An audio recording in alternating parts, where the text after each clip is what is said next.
नमस्कार दोस्तों, हमारे YouTube चैनल में आपका स्वागत है। दोस्तों, आप जहां रहें सुखी रहें, संपन्न रहें और स्वस्थ रहें, हम ईश्वर से सदा ये कामना करते हैं। दोस्तों, आज की वीडियो में हम आपको कुछ ऐसे पौधों के नाम बताएंगे जिनका जड़ का जो जिनके जड़ को अगर आप धारण करते हैं होली के दिन, तो आपकी गरीबी मिटेगी, आपकी संपन्नता बढ़ेगी। दोस्तों, आपको करोड़पति होने से कोई रोक नहीं सकेगा।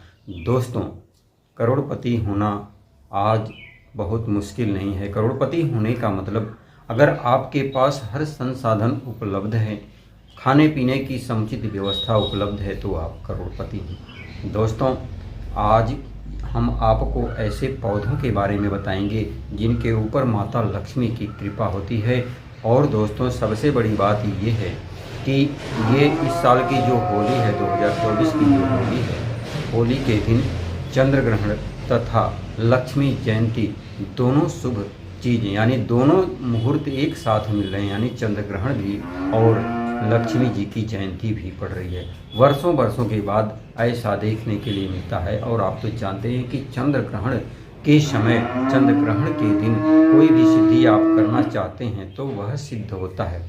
दोस्तों, बिना देरी के कम समय नष्ट किए हुए हम उन पौधों के बारे में बताएंगे और कैसे इन्हें धारण करना रहेगा। इसकी जड़ को, किसी इसमें से एक पौधे का भी जड़ अगर आप धारण करते हैं ताबीज में आप रख करके, तो इससे आपकी संपन्नता बढ़ेगी।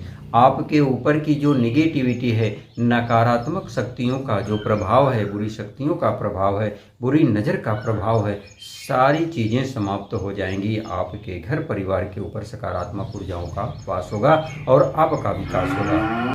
लेकिन दोस्तों, उससे पहले हम आपसे निवेदन करना चाहते हैं, अगर चैनल पर नए हैं या वीडियो पहली बार देख रहे हैं तो प्लीज़ हमारे चैनल को सब्सक्राइब करके बाजू का जो ऑल नोटिफिकेशन बेल है उसको प्रेस कर लीजिए, ताकि हमारी आने वाली नई वीडियो की नोटिफिकेशन जो है आप तक पहुंचती रहे। वीडियो को लाइक करना मत भूलिए।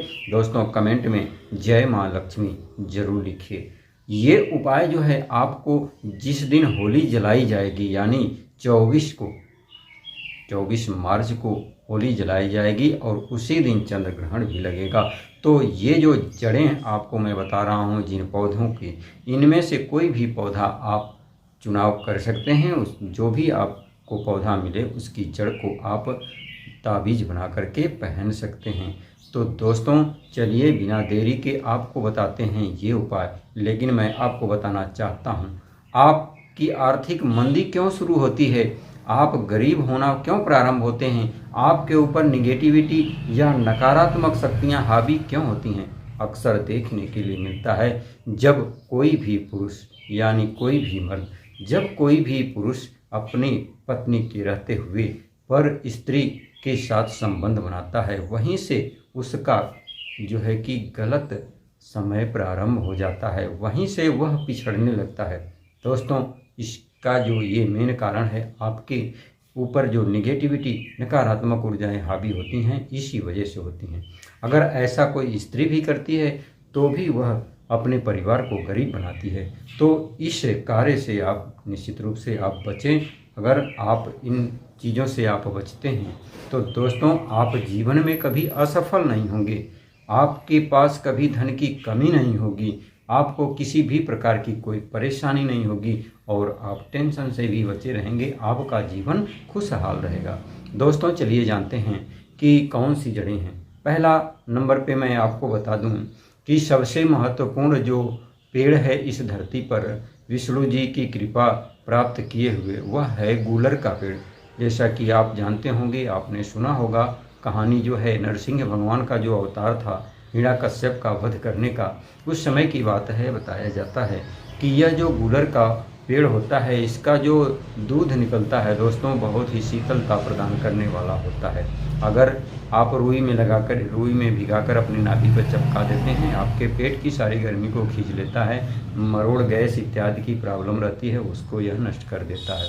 दोस्तों इसके अतिरिक्त अगर कहीं भी इन्फेक्शन, किसी भी प्रकार का फंगल इन्फेक्शन हुआ है, वहाँ पर आप इस जो गुलर का दूध होता है उसको लगा सकते हैं। दोस्तों ऐसा बताया जाता है कि नरसिंह भगवान ने जब हिरण्यकश्यप का वध किया था, उसके बाद उनके नाखूनों में भयंकर खुजली होना प्रारंभ हो गया था, जलन प्रारंभ हो गया था। तो उन्होंने जा करके इस गुलर के पेड़ में अपने नाखूनों को चुभाए, जिसकी वजह से उनकी गर्मी शांत हुई। इसीलिए नरसिंह भगवान की इसके ऊपर कृपा है, यानी विष्णु भगवान की कृपा है। दोस्तों जिसके ऊपर विष्णु जी की कृपा हो जाती है, लक्ष्मी जी वहाँ खुद ही भागी चली आती हैं। तो दोस्तों पहला जो पेड़ है वह है गुलर का। इसकी थोड़ी सी जड़ आप निकाल लें पूरे सम्मान सहित और आग्रह करते हुए, और जिस दिन होली जलाई जाएगी, होलिका दहन के समय ही इसको आप तांबे के ताबीज में थोड़ा सा जड़ ले लेंगे और उसको गंगा जल तथा गौमूत्र से धोने के बाद, यानी गंगा जल और गौमूत्र लेंगे। अगर काली गाय का मूत्र मिल जाता है तो ये ज़्यादा बेटर होता है। दोनों चीज़ों को मिक्स करके उसमें इस जड़ को आप अच्छे से धो लीजिए। उसके बाद यह जड़ शुद्ध हो जाएगी और सिद्ध भी हो जाएगी। तो इसे तांबे के ताबीज में आप इसको अच्छे से पिरो लीजिए, और उसके बाद जब होलिका जलाई जाएगी उस समय, या फिर जिस समय ये चंद्रग्रहण लग रहा है उस चंद्रग्रहण के समय, ये दोनों मुहूर्त जो हैं कि बहुत ही सटीक हैं। तो इस समय पे आप इस ताबीज़ को आप धारण करेंगे। दोस्तों ये ऐसा ताबीज़ है जो आपको जीवन में कभी पिछड़ने नहीं देगा, कभी आपको आर्थिक मंदी नहीं आने देगा। इस ताबीज़ को धारण करने से आपका जो विश्वास है हमेशा टिका रहेगा, आपके ऊपर सकारात्मक शक्तियों का वास होगा और लक्ष्मी माता की कृपा आप पर बनी रहेगी। दोस्तों इसमें आप लक्ष्मी नारायण का भी मंत्र जाप कर सकते हैं। इसको धारण करते समय ओम लक्ष्मी नारायण नमो नमः, यह मंत्र आप इसके साथ बोल सकते हैं। इसके अतिरिक्त दोस्तों जो आक का पौधा होता है, सफ़ेद आक का पौधा होता है, उसकी जड़ को आप पीपल, जो ये पीतल का ताबीज होता है उसमें भर के होलिका दहन के समय अगर धारण करते हैं तो भी आपकी आर्थिक मंदी हमेशा हमेशा के लिए समाप्त होगी। आपका व्यापार जो है वह बढ़ने लगेगा। दोस्तों इसके अलावा सबसे महत्वपूर्ण एक और भी देखने में घास फूस की तरह से पौधा होता है, जिसे अपामार्ग बोला जाता है। कहीं कहीं चिटा के नाम से बोलते हैं, कहीं कहीं चिचड़ा के नाम से बोलते हैं, जिसकी मंजरी आपके कपड़ों में लिपट जाती है। उसकी जड़ भी बहुत ही कारगर होती है। अनेक प्रकार के तंत्र मंत्र विद्याओं में इसका प्रयोग किया जाता है। इसकी जड़ को लेकर के आएँ, गंगा जल और गौमूत्र से शुद्ध करें, और इसे आप क्या करें कि एक ताबीज लें, जो ताबीज तांबे की हो, उसमें पिरो करके, और होली वाले दिन, जिस दिन होली जलाई जा रही है, होलिका दहन के समय में इसे धारण करें। इससे आपके घर की जितनी भी बुरी शक्तियों का वास होगा उनका भी नाश होगा तथा आपका विकास संभव हो सकेगा।